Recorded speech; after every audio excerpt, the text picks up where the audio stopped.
എല്ലാവർക്കും നമസ്കാരം. പുതിയൊരു വീഡിയോയിലേക്ക് സ്വാഗതം. ഇന്ന് നമ്മൾ സംസാരിക്കാൻ പോകുന്നത് നമ്മുടെ എല്ലാവരുടെയും ജീവിതത്തിൽ ഉണ്ടായിരിക്കും ഒരു പ്രത്യേക കൂട്ടം അധ്യാപകരെ നമ്മളെല്ലാ കാലത്തും ഓർമ്മിച്ചെടുക്കുന്നവര്. അതുപോലെ തന്നെ എവിടെയെങ്കിലുമൊക്കെ അപ്രിയമായിട്ട് കുറെ ഓർമ്മപ്പെടുത്തലുകളുമായിട്ട് ഒരു പറ്റം ടീച്ചേഴ്സും അവശേഷിച്ചിട്ടുണ്ടാവും. നമുക്ക് ഏറ്റവും റിലേറ്റബിൾ ആയിട്ട് നമ്മുടെ മുന്നിൽ ഇതിനെ അവതരിപ്പിക്കുന്ന ഒരുപാട് മലയാള സിനിമകൾ നമുക്ക് ഉണ്ടായിട്ടുണ്ട്. നമുക്ക് ഏറ്റവും നല്ലതായിട്ട് റിലേറ്റബിൾ ആയിട്ട് ഓർക്കാനും വീണ്ടും നമ്മൾ ആ ടീച്ചേഴ്സിന്റെ അടുത്തേക്കൊക്കെ ചിലപ്പോൾ ഒരു മെമ്മറി ആയിട്ട് പോവാനും ഒക്കെ ഇടയാക്കിയിട്ടുള്ള ഒരുപാട് സംഭവങ്ങളും സിനിമകളും ഒക്കെ നമ്മൾ കണ്ടിട്ടുണ്ട്. ലേറ്റസ്റ്റ് ആയിട്ട് വാഴ 2 ഇറങ്ങിയപ്പോഴും ഇതുപോലെ തന്നെ ഒരു ഓർമ്മപ്പെടുത്തൽ ഉണ്ടായിട്ടുണ്ട്. കാരണം അതിൽ തന്നെ ഏറ്റവും നല്ലതും മോശവും എടുത്ത് കാണിച്ചത് കൊണ്ട് തന്നെ നമുക്കിത് ഹൈലി റിലേറ്റബിൾ ആയിരിക്കും. ഒരു കുട്ടിയെ സംബന്ധിച്ചിടത്തോളം ആ കുട്ടിയുടെ ജീവിതത്തിന്റെ ഏകദേശം നല്ലൊരു ടൈമും ഇൻവെസ്റ്റ് ചെയ്യുന്നത് ഈ ഒരു സ്കൂൾ ലൈഫിൽ ആണ് എന്നുള്ളത് കൊണ്ട് തന്നെ ടീച്ചേഴ്സ് എന്നുള്ളത് നമ്മുടെ ലൈഫിൽ എത്രത്തോളം ഇമ്പോർട്ടൻസ് നൽകിയിട്ടുള്ള ആൾക്കാരാണ് എന്നുള്ളത് നമുക്ക് ഓരോരുത്തർക്കും അറിയാം. നമ്മളെയൊക്കെ പലതരത്തിലും മോൾഡ് ചെയ്തെടുക്കുന്നതും ഈ പറഞ്ഞ ടീച്ചേഴ്സ് തന്നെയാണ്. ടീച്ചേഴ്സ് എന്ന പ്രൊഫഷന്റെ മാത്രം ഒരു പ്രത്യേകത എന്താന്ന് വെച്ചാല് അത് പാഷനായിട്ട് തിരഞ്ഞെടുക്കുന്നവർ മാത്രം ചൂസ് ചെയ്യേണ്ട ഒരു ജോബാണെന്ന് എനിക്ക് പലപ്പോഴും തോന്നിയിട്ടുണ്ട്. അല്ലാതെ ഈ പണികളെല്ലാം ഞാൻ ചെയ്യണമല്ലോ, അല്ലെങ്കിൽ എല്ലാ ദിവസവും ഇതിങ്ങനെ എണീച്ച് പോണല്ലോ എന്നൊന്നും പറയുന്നവര് ഈ ഒരു പ്രൊഫഷൻ ചൂസ് ചെയ്യാതിരിക്കുന്നതാണ് ബെറ്റർ. അതിപ്പോ തീരെ കുഞ്ഞു മക്കൾ, അംഗനവാടി ടീച്ചർമാര് മുതല് ഇപ്പോ കോളേജ് ലൈഫ് അല്ലെങ്കിൽ കോളേജ് ലെക്ചേഴ്സ് വരെ ആ ഒരു രീതിയിൽ ആ ഒരു പ്രൊഫഷൻ ചൂസ് ചെയ്യുന്നതാണ് ബെറ്റർ ആയിട്ടുള്ള കാര്യം എന്ന് എനിക്ക് തോന്നിയിട്ടുണ്ട്. കാര്യം എന്താന്ന് വെച്ചാൽ നമ്മൾ ഓരോരുത്തരുടെയും ലൈഫ് ഡിസൈഡ് ചെയ്യുന്നത് ഇവരൊക്കെ തന്നെയാണല്ലോ. ഓർത്തെടുക്കാൻ പറ്റിയിട്ടുള്ള നല്ല ഓർമ്മകൾ സമ്മാനിച്ച ഒരുപാട് അധ്യാപകരിലൂടെയാണ് എന്റെ ഒരു സ്കൂൾ കാലഘട്ടം മൊത്തം കടന്നു പോയിട്ടുള്ളത് കേട്ടോ. എന്ന് വെച്ചാൽ 1ാം ക്ലാസ് മുതൽ 10ാം ക്ലാസ് വരെ ഒരു കോൺവെന്റ് സ്കൂളിലാണ് പഠിച്ചത് എന്നുള്ളത് കൊണ്ടും അതിന്റെ ഇടയ്ക്ക് ഒരു വർഷം മാത്രം ഞാൻ വേറൊരു സ്കൂളിൽ പഠിച്ചിരുന്നു, ഒരു ഗവൺമെന്റ് സ്കൂളിൽ. അപ്പോൾ രണ്ടിടത്തായാലും ഇപ്പോ കോൺവെന്റ് സ്കൂളിലാണെങ്കിൽ അവിടുത്തെ മുഴുവൻ ടീച്ചേഴ്സ് തന്നെ ആയിരുന്നു, എന്ന് വെച്ചാൽ ലേഡി ടീച്ചേഴ്സ് ആയിരുന്നു. ആൻഡ് അവരുടെ ഒരു പ്രത്യേകത എന്ന് പറഞ്ഞാൽ അതിലുമുണ്ട് കേട്ടോ, നമുക്ക് നെഗറ്റീവായിട്ട് കുറച്ച് എക്സ്പീരിയൻസ് തന്നിട്ടുള്ള ആൾക്കാരൊക്കെ ഉണ്ട്. പക്ഷെ എന്നിരുന്നാലും മോസ്റ്റ് ഓഫ് ടീച്ചേഴ്സും നമുക്ക് ഏറ്റവും ഭംഗിയായിട്ട് നമുക്ക് ആലോചിക്കാൻ പറ്റുന്ന ടൈപ്പ് ടീച്ചേഴ്സ് തന്നെയായിരുന്നു. 1ാം ക്ലാസ്സിലെ ടീച്ചർ പോലും ഞാൻ കുറെ വലുതായിട്ട് അവിടെ ചെന്നിട്ട് പോലും എന്റെ പേരെടുത്ത് വിളിച്ച് നീ എന്നേക്കാ വലുതായല്ലോ എന്ന് പറഞ്ഞ് എന്നെ ചേർത്ത് പിടിക്കുമ്പോൾ അപ്പൊ നമുക്കറിയാം നമുക്കൊരു അമ്മയുടെ സ്ഥാനം തന്നിട്ടുള്ള ആ ഒരു ടീച്ചറെ പറ്റിയിട്ട്. അതുപോലെ തന്നെ ഞാനൊരു 8th-ലാണോ 9th-ലാണോ എന്നറിയില്ല, ആ ഒരു കാലഘട്ടത്തില് ഞാൻ ലാംഗ്വേജ് ചൂസ് ചെയ്തിരുന്നത് സംസ്കൃതമായിരുന്നു. അപ്പൊ സംസ്കൃതം നമ്മൾ പോവും, വേറെ ക്ലാസ്സിലോട്ട് പോകും. നമ്മുടെ ക്ലാസ്സിൽ മലയാളം ടീച്ചേഴ്സ് ക്ലാസ് എടുക്കുകയാണ് ചെയ്യുക. അപ്പൊ മലയാളം essay കോമ്പറ്റീഷന് ഞാൻ പങ്കെടുക്കുകയും അപ്പൊ അത് വാലുവേഷൻ ചെയ്ത ടീച്ചറായിരുന്നു ഈ മലയാളം അവിടെ ക്ലാസ് എടുത്തുകൊണ്ടിരുന്നത്.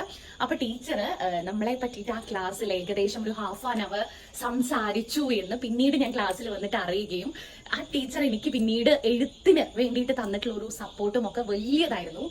ടീച്ചർ എടുത്തെടുത്ത് പറഞ്ഞു, ഇങ്ങനെ ഒരു മലയാളം ലാംഗ്വേജ് കാര്യമായിട്ട് പഠിക്കാത്തൊരു കുട്ടി ഇത്രത്തോളം ഭംഗിയായിട്ട് എഴുതുന്നുണ്ട് എന്നുണ്ടെങ്കിൽ അത് അവളുടെ ഇൻബോൺ ടാലന്റ് ആണല്ലോ എന്നുള്ള രൂപത്തിൽ സംസാരിക്കുകയും പിന്നീടുള്ള ഓരോ കോമ്പറ്റീഷനും നിർബന്ധിച്ചിട്ട് എന്നെ പങ്കെടുപ്പിക്കുകയും ചെയ്തിരുന്ന ഒരു ടീച്ചറായിരുന്നു അത്.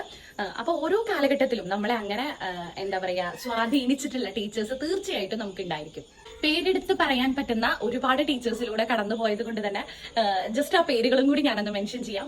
1ാം ക്ലാസ്സിലെ ജോളി ടീച്ചർ, പിന്നെ ഫിലോമിന ടീച്ചർ, 3ാം ക്ലാസ്സിലെ റാണി ടീച്ചർ, 4ാം ക്ലാസ്സിലെ ത്രേസ്യാമ്മ ടീച്ചർ, 5ാം ക്ലാസ്സിലെ ഗീത ടീച്ചർ, 6ാം ക്ലാസ്സിലെ റോഷ്ന സിസ്റ്റർ, 7ാം ക്ലാസ്സിലെ ജൂലി ടീച്ചർ, 8ാം ക്ലാസ്സിലെ ആനി ടീച്ചർ, 9ലെയും 10ലെയും മേഴ്സിക്കുട്ടി ടീച്ചർ. ഇവരെല്ലാം ഞാൻ ഇത്രത്തോളം ഒരു തപ്പല് പോലും ഇല്ലാതെ ഈ പേരുകളെല്ലാം ആവർത്തിച്ച് ഇത്രയും ചിരിയോടെ പറയണമെന്നുണ്ടെങ്കിൽ എനിക്ക് ഇവരിൽ നിന്നെല്ലാം ഒരു അമ്മയുടെ വാത്സല്യം കിട്ടിയെന്ന് തന്നെ വേണം പറയാൻ. പിന്നെ ഇതിന്റെ കൂട്ടത്തിൽ നമുക്ക് എടുത്തു പറയേണ്ടതാണ് Lisa sister, Silvy teacher, Jisha teacher, അങ്ങനെ തുടങ്ങിയിട്ട് ഒരുപാട് പേരുകൾ കേട്ടോ. അതവിടെ നിൽക്കില്ല, അതാ പറഞ്ഞത് ആ ഒരു ലിസ്റ്റ് നീണ്ടു പോകുന്നുള്ളത്.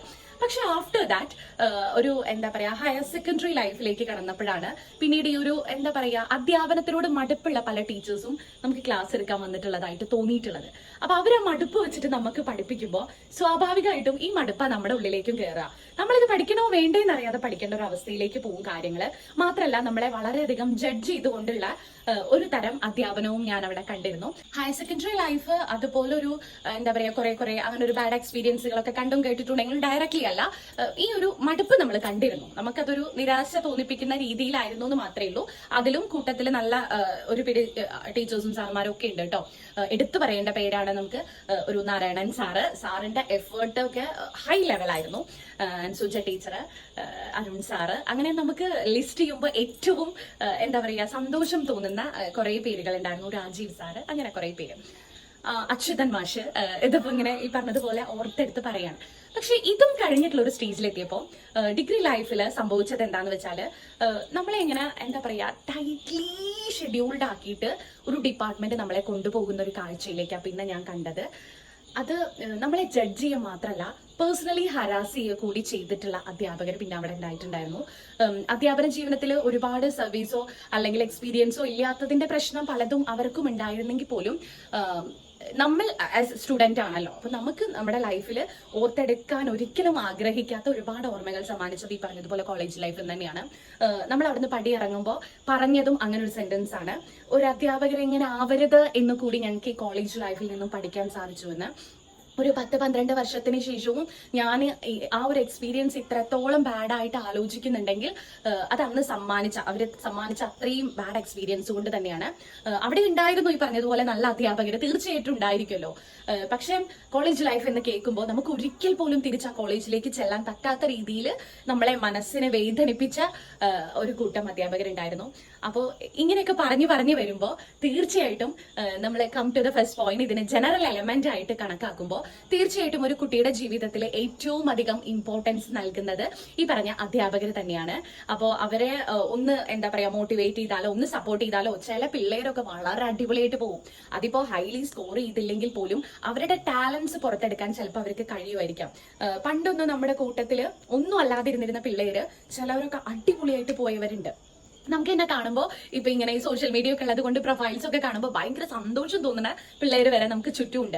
കാരണം ഒന്നുമല്ലാതെ ക്ലാസിന്റെ ഒരു മൂലയിൽ ഒതുങ്ങിയിരുന്നിരുന്ന പിള്ളേരൊക്കെ ഭയങ്കര അടിപൊളിയായിട്ട് കാണുമ്പോഴേ, അതുപോലെ തന്നെ ഭയങ്കര ടോപ്പേഴ്സ് ആയിട്ടുണ്ടായിരുന്ന പിള്ളേര് ഒന്നുമല്ലാത്ത രീതിയിൽ ഒരു വീടിന്റെ മൂലയിൽ ഒതുങ്ങിപ്പോയ കാഴ്ചകളും നമ്മൾ കാണുന്നുണ്ട്. അപ്പൊ പലതും ഓരോരുത്തരുടെയും സാഹചര്യം കൊണ്ടൊക്കെ തന്നെ ആയിരിക്കാം. പക്ഷെ അതിലൊക്കെ എടുത്തു പറയേണ്ടത് അങ്ങനെ ഒരു മികച്ച അധ്യാപകന്റെ സപ്പോർട്ടോ പിന്തുണയോ കിട്ടിയിട്ടുള്ള ആൾക്കാര് എന്താണെങ്കിലും ലൈഫിൽ അങ്ങനത്തെ ഒരു അവസരം വരുമ്പോൾ നല്ല അങ്ങനത്തെ കോഴ്സുകൾ ചൂസ് ചെയ്യുക, അല്ലെങ്കിൽ ലൈഫിൽ നല്ലൊരു ഡിസിഷൻസ് എടുക്കാൻ അവർക്ക് ഒരു കപ്പാസിറ്റി ഉണ്ടാവും എന്ന് തന്നെയാണ് തീർച്ചയായിട്ടും ഞാൻ വിശ്വസിക്കുന്നത്. അപ്പം ഇനിയുള്ള ജീവിതത്തിലെങ്കിലും അധ്യാപനം ഒരു തൊഴിലായിട്ട് സ്വീകരിക്കാൻ ഉദ്ദേശിക്കുന്നവരുണ്ടെങ്കിൽ തീർച്ചയായിട്ടും നിങ്ങൾ അത് നിങ്ങളുടെ ഒരു പാഷൻ ആയിട്ടാണെങ്കിൽ മാത്രമേ അത് ചൂസ് ചെയ്യാവുള്ളൂ. വെറും ഒരു പ്രൊഫഷൻ ആയിട്ട് ചൂസ് ചെയ്യരുത്. കാരണം ഒരുപാട് പിള്ളേരുടെ ലൈഫാണ് നിങ്ങളുടെ കയ്യിൽ വെച്ച് നീട്ടുന്നത്. സോ ആലോചിച്ച് മാത്രം ഒരു ഡിസിഷൻ എടുക്കുക. നല്ല അധ്യാപകർ ഇനിയും നമുക്ക് ചുറ്റും ഉണ്ടാവട്ടെ. Thank you.